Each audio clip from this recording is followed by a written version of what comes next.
Bienvenidas y bienvenidos una vez más a tu primer programa jurídico digital. Hablemos de derecho con el abogado Michael Medina. Vamos a continuar con el programa del día de hoy, donde avanzaremos con la redacción del contenido de un contrato de arrendamiento. Habíamos terminado de revisar las 4 primeras cláusulas que desde el punto de vista jurídico y pertinente no deberían de faltar en la correcta redacción de un contrato de arrendamiento. ¿Por qué razón? Porque un instrumento que desde el punto de vista común podría ser no tan necesario al momento de ser efectivizado, si cuenta con las cláusulas pertinentes, no habría ni podría generar ningún tipo de incidente negativo para la parte que en este caso quiere hacer valer sus derechos ante la jurisdicción competente. Es importante que tengamos presente que las partes, en virtud del principio de autonomía de la voluntad, es decir, del acuerdo que tienen ambos para poder entablar dicho negocio jurídico, refiriéndome específicamente al contrato de arrendamiento, no pueden contraponer bajo ninguna circunstancia todas las condiciones, las premisas que se encuentran estipuladas de manera expresa en la norma jurídica. Es decir, que yo como arrendador o el inquilino como arrendatario, bajo ninguna circunstancia, con objeto de llevar a cabo una relación de arrendamiento, pueden ir en contra de lo que dice la norma jurídica. Tuve la consulta en una de mis redes sociales acerca de qué es lo que sucedía si como arrendatario me pedían hacer un contrato de arrendamiento destinado para vivienda por un término de duración de 6 meses. Pues en este caso, ni aunque exista el principio de autonomía de la voluntad de las partes, el arrendamiento para vivienda puede ser inferior a 1 año y tampoco puede ser superior a los 2 años. El contrato de arrendamiento en su contenido debe detallar específicamente, cuando se trata de vivienda, por supuesto, que la relación de arrendamiento tendría una duración de 1 año con una renovación automática hasta 1 año más, es decir, 2 años. Bajo ninguna circunstancia podría elaborar un contrato de arrendamiento destinado para vivienda en un término inferior al año, porque al momento de yo querer hacer efectiva la cláusula de notificación y terminación, me va a ser completamente imposible, por cuestiones de ilegitimidad, buscar dar por terminado un arrendamiento para vivienda en un término inferior al año calendario. En el momento en que yo como arrendador, como propietario del inmueble, busque dar por terminado el arrendamiento de un inmueble destinado para vivienda en un término inferior al año, obviamente estamos hablando de la vía jurisdiccional. Al presentar una demanda por la vía sumaria, no voy a poder hacerlo porque estoy contraponiendo a lo que dispone la norma jurídica. ¿Qué es lo que significa eso? Que la cláusula de vigencia de la relación de arrendamiento es completamente anulable. Guiado al expuesto antecedente y continuando con la elaboración del contrato de arrendamiento, vamos a remitirnos específicamente a la cláusula quinta. ¿Qué es lo que yo considero necesario incluir? ¿Qué es lo que se debe incluir en la cláusula quinta? Pues yo he puesto específicamente el texto de prohibiciones. En este apartado, el arrendador se reserva el derecho de disponer qué es lo que se puede, qué es lo que no se puede, qué es lo que se debe y sobre todo lo que no se debe respecto al inmueble que se da en arrendamiento. Puede ser una prohibición expresa de que el inquilino no incluya mascotas en su domicilio y que en ese bien inmueble que se entrega en arrendamiento no se genere ningún tipo de bodegaje de material peligroso de material inflamable, de material que pudiere poner en riesgo la vida de las personas que se encuentren al lado del bien inmueble objeto del arrendamiento, algún tipo de cambio, remodelación, fraccionamiento en el bien inmueble objeto del arrendamiento, porque una cosa distinta es que el inquilino pudiera hacer adecuaciones necesarias para poder, valga la redundancia, adecuar el bien inmueble al objeto por el cual se dio el arrendamiento. Es decir, si es una vivienda y yo quisiera hacer algún tipo de adecuación para que quede un poco mejor, con el permiso del propietario lo puedo hacer sin ningún inconveniente. Pero ¿qué sucede si yo quisiera alterar de manera contundente el bien inmueble? En ese caso no puedo hacerlo, pues existiría en el contrato de arrendamiento una prohibición expresa para poder realizar algún tipo de remodelación o algún tipo de modificación al bien inmueble objeto de la relación de arrendamiento. Todas estas particularidades que pareciera que no fueran necesarias incluirlas en el contrato de arrendamiento se deben de formalizar, porque ese es el término, se deben de formalizar en el contrato e incluirla respectivamente en la cláusula pertinente de dicho documento escrito. Recuerden que todo lo que se encuentra escrito, que todo lo que se encuentra materializado es lo que realmente vale, porque en muchos casos existen inquilinos o existen propietarios que alegan, es decir, que dicen de boca que han llegado a determinado acuerdo. Pero ¿qué sucede en el momento en que se genera la controversia?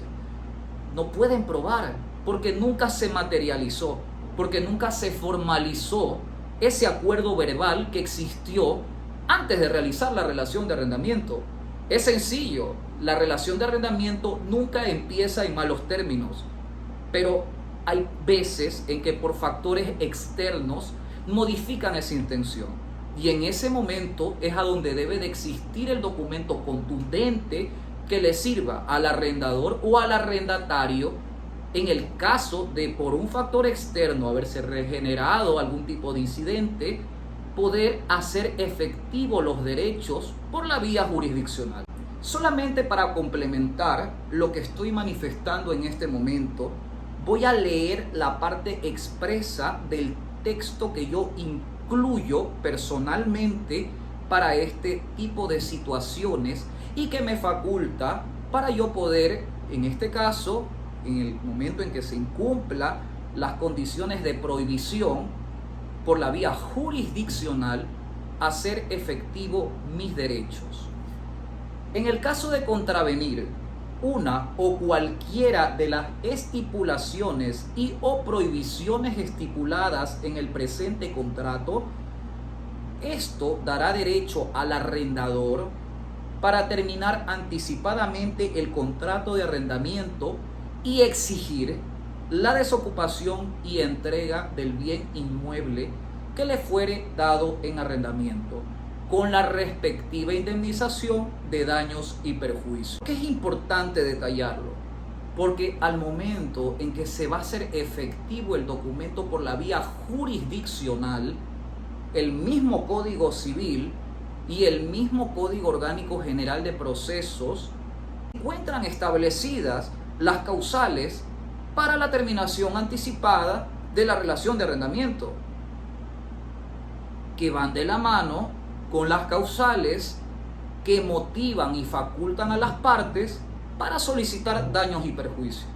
En ese sentido, al momento de que yo me sienta afectado, ya sea arrendador o arrendatario, por el incumplimiento de estas estipulaciones por la vía jurisdiccional, no solamente puedo exigir que de manera anticipada al término dispuesto en la duración de la relación de arrendamiento se termine, sino que también como objeto de esa causal que motivó la terminación anticipada, se me puedan reconocer los daños y perjuicios.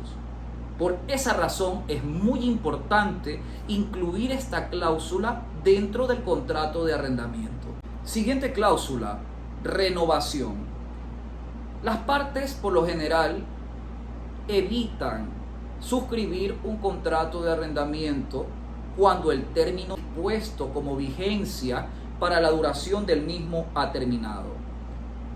¿Qué sucede cuando yo como arrendador y el arrendatario deseo evitar suscribir anualmente o cada 2 años un contrato de arrendamiento nuevo? Pues incluyo dentro del mismo texto del contrato de arrendamiento una cláusula de renovación, en cuyo contenido se declara que en el caso de no existir una manifestación expresa dentro de los 90 días anteriores a la fecha de terminación del contrato de arrendamiento por cualquiera de las dos partes, una declaración que manifieste la voluntad de dar por terminado el contrato, se renovará automáticamente. Es importante indicarlo, es importantísimo materializarlo, pero es mucho más importante incluir en esta cláusula qué es lo que sucederá con el canon de arrendamiento. Porque yo no puedo, como arrendador, de manera discrecional, anualmente incrementar el canon de arrendamiento sin que yo lo haya de manera expresa manifestado en el contrato mi intención de aumentar el canon o de incrementar el canon, y por supuesto el inquilino la aceptación en el mismo documento de que se realice o se genere el incremento del canon de arrendamiento. Cabe recalcar, y nuevamente traemos lo que se expresó en el programa pasado, que cuando se trata de arrendamientos destinados para vivienda, siempre el incremento llevará intrínseco al índice de inflación anual fijado por el INEC, que consta el porcentaje en la página del Banco Central. Es decir, yo como arrendador, bajo ninguna circunstancia puedo incrementar anualmente un porcentaje superior al índice de inflación estipulado por el Banco Central. Pero ojo, solamente aplica esta condición o esta restricción cuando se trata de arrendamientos destinados a vivienda. ¿Por qué razón? Por la finalidad social del arrendamiento de vivienda. Por esa misma razón humana es que no se puede aumentar mucho más el canon de manera anual. Pero ¿qué sucede cuando se trata de arrendamiento destinado para el ejercicio de una actividad comercial o de arrendamiento destinado para que determinada compañía genere operaciones en el bien inmueble?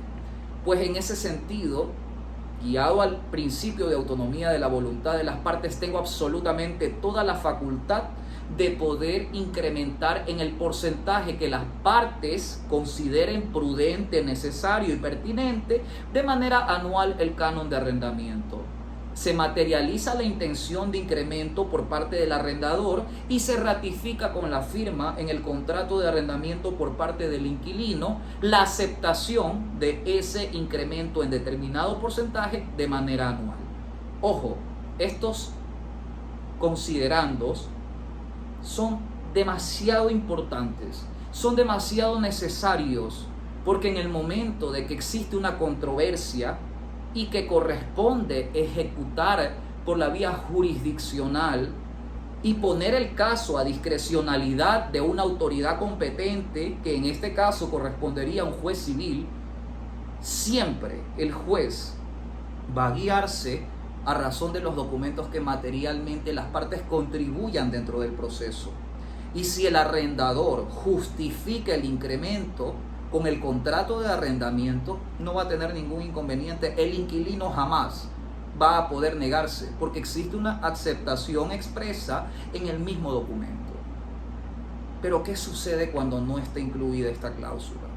Claro que también hay formas de cómo demostrar la aceptación, pero ninguna tan contundente como el contrato de arrendamiento.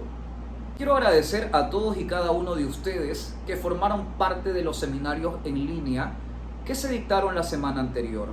agradezco esa permanencia, agradezco semanalmente continúen en línea y sintonizados con este programa, porque conforme lo vuelvo a repetir, Hablemos de Derecho, este programa jurídico digital, es un programa diseñado por ustedes y solamente para ustedes, para contribuir o en parte atender todas esas pequeñas inquietudes que existan en temas de derecho o en temas jurídicos.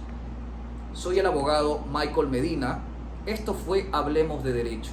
La próxima semana continuaremos desarrollando este importantísimo tema que corresponde a la elaboración correcta, pertinente y procedente de contratos de arrendamiento. Hasta la próxima.